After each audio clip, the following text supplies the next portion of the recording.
Good morning मित्रांनो.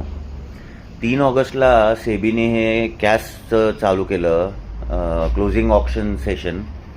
3 दिवस नुसतं खळबळ चालू आहे त्याच्यावरनं. सगळीकडे रील्स हे ते, सट्टा बाजार झाला आहे. आणि हे म्हणजे 3:15 नंतर खरंच हे विचित्र मुवमेंट झालेत. म्हणजे सेलर्सची वगैरे तर भयानक लागली असणार आहे, अशा टाईपचे या मुवमेंट्स झाल्यात. म्हणजे एवढ्या खतरनाक कॅन्डल्स तर जेन स्ट्रीट असताना पण येत नव्हतं. एवढं खतरनाक कॅन्डल्स येत आहेत. म्हणजे वाईल्ड मुवमेंट्स, अगदी भयानक.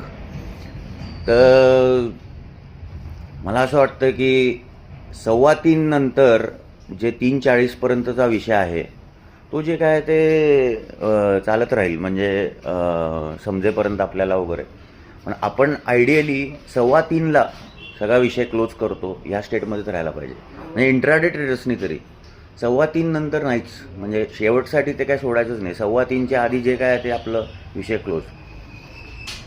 काळजी सगळ्यांनीच घेतली पाहिजे. म्हणजे इवन पोझिशनल ट्रेडर्सनी वगैरे सुद्धा घ्यायला पाहिजे. पण इंट्राडेला खास करून जास्त, कारण 3:15 नंतर वक्त बदल दिया, जज्बात बदल दिए, असा विषय आहे.